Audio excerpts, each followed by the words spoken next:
Hai semuanya, gimana kabar kalian? Semoga selalu dalam keadaan baik. Jadi welcome back di segmen analisa kripto. Teman-teman, di video kali ini kita akan update soal Bryce sesuai dengan requestan dari Heri Wijaya dan juga KCC Santo. Sama-sama minta dibahas untuk Bryce ya.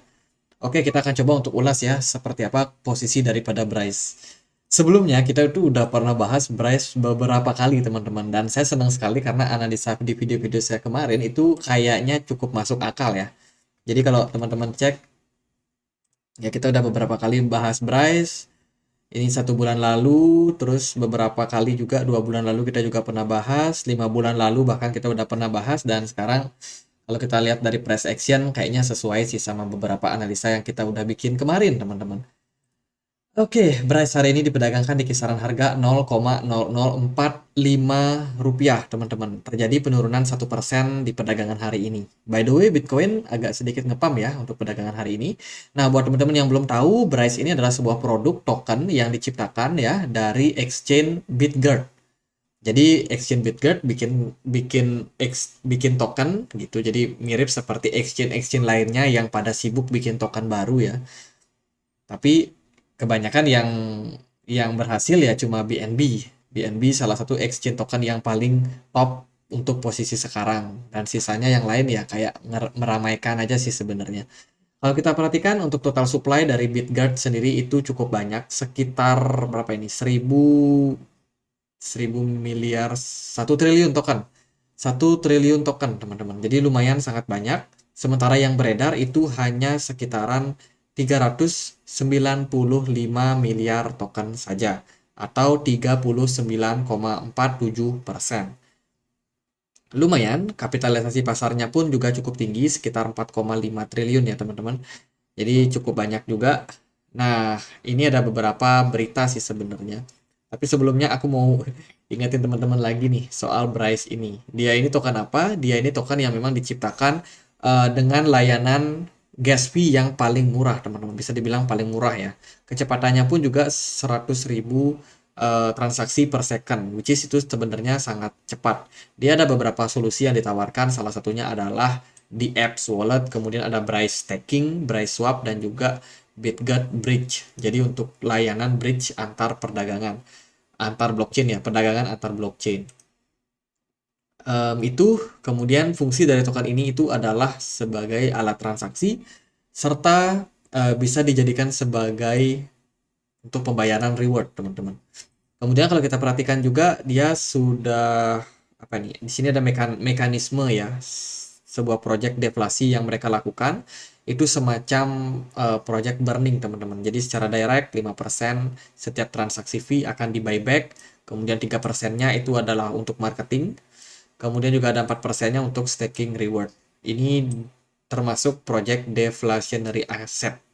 Di video apa ya kemarin kita pernah bahas soal deflasi token yang ujung-ujungnya kebanyakan yang menggunakan tagline deflasi itu sesuai dengan ya beberapa pengalaman kita compare sama koin-koin yang lain, itu rata-rata memang pergerakannya pada mengalami penurunan. Kalau nggak salah sih kita bahas yang ini ya kayaknya, for coin, ya adalah salah satu koin yang memang fungsinya itu ternyata buat deflasi teman-teman, tapi bukannya deflasi, justru harganya dia yang justru deflasi.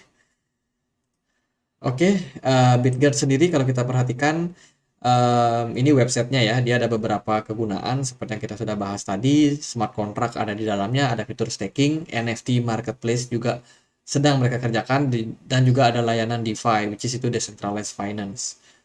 Kemudian kalau kita lihat langsung ke white papernya, memang di sini dinyatakan kalau token ini memang diciptakan itu untuk deflationary token, teman-teman. Hyper deflationary token. Artinya adalah ke depannya supply dari token ini itu akan terus dikurangi secara berkala ya. Sehingga diharapkan ketika mendapatkan angka yang pas, harga Bitgert bisa melonjak naik. Apakah benar begitu? Ya kita akan cek nanti di pergerakan chartnya. Jika kita perhatikan juga dari beberapa roadmap yang sudah mereka kerjakan, so far so good ya menurut saya. Proyeknya tetap berjalan, dan kalau kita perhatikan juga di bulan ini itu kisaran sini ya. Dia harusnya udah listing Web3, Geo, Data Metacore, File Development, Decentralized, Freelance Framework. dan menyambut bulan Juli nanti mereka juga akan tetap mengerjakan untuk roadmap mainnet launch. Ini sepertinya mereka mau transisi nih ke blockchain yang baru. Jadi diisukan Bitget akan bikin blockchain sendiri teman-teman. Tapi so far sih dia masih nebeng sama BNB ya. BNB Smart Chain untuk sekarang ini. Bahkan mereka udah bikin roadmap sampai 2025. Jadi bisa dibilang cukup confident ya untuk dikerjakan untuk proyek-proyeknya, dan ya kita akan lihat dari beberapa news belakangan teman-teman, ada Bitget Venture yang akhirnya membuat investasi senilai 3,5 juta US dollar diinvest ya kepada Propel Vita Inu. Ini adalah sebuah meme coin. Oke, dia bikin Vita Inu barengan nih sama Bitget. Jadi venture capitalnya invest, kemudian juga ada berita soal Bitget Geo Web3 Real Estate Marketplaces. Jadi ini adalah salah satu proyek yang sedang mereka kerjakan dan so far terrealisasi juga, which is sebenarnya cukup terukur sih yang mereka bikin di roadmapnya. Kemudian juga mereka ada kerjasama dengan Travala, di mana Travala sekarang sudah menerima Bryce sebagai payment option. Jadi Travala ini salah satu perusahaan travel, dimana kalau teman-teman beli tiket pesawat, beli hotel, sewa hotel ya teman-teman, itu sudah bisa menggunakan Bryce, token Bryce. Nah, ini data dari Mesari. Cukup jarang orang yang membahas soal data volume daripada perdagangan Bryce. Kalau kita perhatikan, Bryce ini mengalami puncak perdagangan volume tertinggi itu ketika ada di kisaran Mei 2023, bulan Mei tanggal 13. Itu adalah puncak perdagangan di mana Bryce ini mencapai level volume tertinggi dan disertai dengan level peak puncak, benar-benar berada dalam harga tertinggi waktu itu ya untuk Bryce.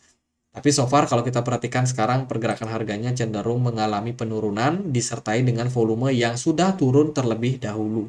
Dan sampai hari ini volume perdagangan Bryce terus merosot, teman-teman. Kemudian kalau kita lihat dari ini apa ya? Oh, ini venture. Bitget Venture, teman-teman. Jadi venture capital atau para pendana daripada Bitget itu sudah berinvestasi di beberapa project crypto. Ini yang terbaru ya di Vita Inu. Itu sih sekilas aja. Sekarang kita cek dulu untuk kepemilikan daripada wallet dan juga address di Bitget. Kalau kita perhatikan sudah sekitar 58% koin yang di burning, teman-teman. Jadi Bitget ini tetap konsisten, mereka mau bikin deflasi token, di mana kalau ada koin yang ditransaksikan itu akan langsung dipecah tuh, sebagiannya akan langsung di burn. Dan so far terrealisasi sudah sangat banyak koin yang di burn sejak 2021 hingga sekarang dan masih tetap berlanjut, teman-teman. Which is ini sebenarnya adalah upaya untuk mendongkrak harganya naik dengan cara untuk mengurangi supply yang beredar. Kalau teman-teman perhatikan di wallet yang nomor 2, kita akan cek nih. Sekarang dia punya kepemilikan sekitar 7,2%. Kita cek ya seperti apa aktivitas dari wallet ini. Kalau kita perhatikan wallet nomor 2 ini terus melakukan distribusi koin. Distribusi bermula dari Januari 2022 sampai sekarang dia terus mengurangi kepemilikan dari Bryce. Jadi dia jualan, teman-teman. Ini yang punya 7% dari total aset di Bryce itu dijual terus. Kemudian kita lihat wallet yang nomor 3, apakah masih pegang koinnya. Kalau kita perhatikan wallet nomor 3 pun juga kurang lebih sama. 2021 bulan Juli dia melakukan akumulasi lumayan, terus diakumulasi sampai dengan Juli 2021. Setelah itu terakhir kali dia jualan di kisaran Agustus 2021 dan sekarang tidak ada pergerakan lagi, tidak terdetek ya teman-teman.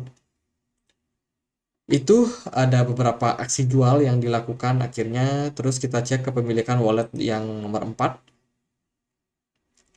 Di sini pun kurang lebih sama ya, distribusi dilakukan baru-baru ini di April 2023 sampai 5 Mei 2023, si pemilik wallet ini terus melakukan distribusi koinnya. Nah, ini kalau saya bisa simpulkan adalah, teman-teman, beberapa waktu belakangan, para whales yang punya kepemilikan Bryce paling banyak itu terus melakukan distribusi koin. Kepada siapa? Kepada teman-teman retail yang suka nonton, wah ini Bryce bakalan naik. Nah itu teman-teman beli tuh. Ujung-ujungnya ya wheels-nya jualan, teman-teman justru akumulasi. Jadi itu adalah yang terjadi pada market sekarang, teman-teman. Jadi ini wheels-nya udah pada buang-buang barang ya. Beberapa juga masih melakukan akumulasi, tapi akumulasi yang dilakukan ini 2021 sih. 2021 dan belum ada aktivitas berikutnya. Coba kita cek di wallet yang lain, mungkin di Maxi ya. Coba kita cek di Maxi. Nah, ini para retail nih melakukan akumulasi terus di exchange Maxi, teman-teman. Sehingga terus terjadi peningkatan jumlah kepemilikan daripada Bryce di wallet Maxi. Ya, itu sih beberapa data yang teman-teman perlu untuk perhatikan. Apakah teman-teman sudah pakai exchange-nya atau belum? Karena di beberapa video kita sudah sempat bahas ya. Kalau teman-teman mau invest di Bitguard, saran aku pakai dulu exchange-nya. Setidaknya teman-teman bisa experience ini exchange bagus nggak sih? Peminatnya banyak nggak sih? Atau mungkin interface-nya bagus nggak sih? Kalau kita transfer koin itu menyenangkan nggak sih pengalamannya? Kenapa itu penting? Karena yang namanya Bitguard itu adalah fundamental daripada Bryce. Jadi kalau Bitguard-nya kenapa-kenapa, Bryce pun juga akan terimplikasi harganya, teman-teman. Jadi kalau Bitguard ini adalah exchange yang bagus, banyak pengguna yang pakai, ya itu tentunya akan membuat posisi daripada Bryce sebagai token itu akan cenderung bagus juga. Nah, kita masuk langsung ke pergerakan dari chartnya setelah kita melihat beberapa data yang kita sudah spill tadi, teman-teman. Sekarang posisi Bitguard itu kembali menuju level support. Support terakhir bisa dibilang ya. Kalau kita perhatikan di sini merupakan level support yang cukup konsisten menahan pergerakan dari Bitguard. Kemarin dia sempat ngepump, bahkan ada teman-teman yang sepertinya ke-trigger nih. Wah, ini Bitguard udah ngepump nih, mau to the moon. Tapi ujung-ujungnya ya koreksi kembali, teman-teman. Kalau kita perhatikan sih sell off terjadi dengan volume yang lumayan tinggi di perdagangan hari Sabtu tanggal 13 Mei itu cukup bagus ya perdagangannya. Cuman hari-hari setelahnya justru seller kembali mendominasi. Dan sekarang progresnya adalah dia mendekati level support di kisaran 0,0000000-nya 6 kali 2875. Itu merupakan level support bottom atau all time low untuk Bitguard sekarang. Kalau dia breakdown dari level tersebut, maka ya bye-bye teman-teman. Kita akan mencari level-level bottom yang lain. Dan sekarang sih belum nampak ya kira-kira bisa mencapai harga berapa. Cuma kalau dalam posisi sekarang sepertinya agak rawan sih menurut saya. Kenapa? Karena dari posisi Bitcoin hari ini juga masih cenderung ambigu ya. Pergerakan Bitcoin masih belum clear mau kemana. So far dalam beberapa hari terakhir Bitcoin hanya bergerak sideways bolak-balik di harga tersebut tapi nggak pernah memberikan kepastian. Ini disebabkan karena isu daripada debt ceiling yang masih belum selesai. Bitguard pun juga menunjukkan hal yang kurang lebih sama. Dari volume smart money-nya itu nggak ada, teman-teman. Kemarin terjadi peningkatan volume, tapi itu sepertinya adalah dominasi dari para retail. That's why ketika di tanggal 13 Mei kemarin Bitguard ngepump, itu memang terlihat ya smart money itu eh, cukup muncul lah, tapi nggak terlalu banyak teman-teman. Karena kalau hitungannya yang banyak itu kayak gini. Nah ini kan smart money bener-bener clear ya, sangat-sangat besar di market dan itu pun waktu membuat harga Bitguard itu melonjak tinggi. Tapi yang terjadi sekarang itu cuma kenaikan sesaat saja. Smart money-nya cukup kecil sih sebenarnya. Jadi ya itu powernya nggak terlalu tinggi juga teman-teman. Jadi ada batasan di mana Wheels masih bisa naikin harga, setelah itu ya mereka lepas barang. Dan sepertinya juga seller juga masih cukup dominan pada Bitguard ini. Jadi itu bisa jadi note buat teman-teman untuk sekarang ini.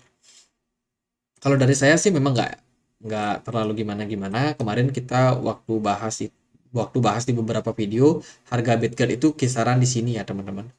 Kita sempat melihat bahwa ada potensi nih Bitguard buat naik. Cuman kalau dia berhasil untuk kembali balik naik ke level resistance di kisaran 0,00005628. Kalau dia berhasil menembus level tersebut dan bertahan di area supportnya, itu bisa menjadi indikasi positif. Tapi kan pada realitanya harga Bitget terus mengalami kemerosotan, teman-teman. Kalau menurut saya sih memang dari kepemilikan Will sendiri itu udah terus distribusi barang, sehingga dari waktu ke waktu tampaknya Bitget ini banyak dipenuhi para retail, dan retail sendiri itu nggak bisa menggerakkan market eh, terlalu lama. Mungkin bisa bikin market ngepump, tapi untuk mempertahankan harga itu tidak bisa, teman-teman. Sehingga at the end ya harganya tekan terus cenderung merosot. Jadi gitu aja. Semoga akan ada burning coin lagi, mungkin bisa bikin harga Bitget kembali balik naik ya. Jadi setelah beberapa kali di burning, ternyata deflationary token itu nggak selalu berhasil ya, teman-teman. Kebanyakan memang kalau kalau kita udah bahas beberapa koin yang aneh-aneh di channel ini, ya mungkin ada koin-koin yang nggak familiar, itu kita sempat banyak sekali bahas ya, deflationary token, koin-koin yang memang dibikin untuk deflasi, itu rata-rata memang pada gagal, teman-teman. Bitgert kemungkinan juga salah satunya. Itu opini saya pribadi. Silahkan teman-teman melakukan riset sendiri. Jadi gitu aja. Semoga pembahasan dari Bitgert bisa bermanfaat buat teman-teman. Dan akhir kata saya Andre, makasih.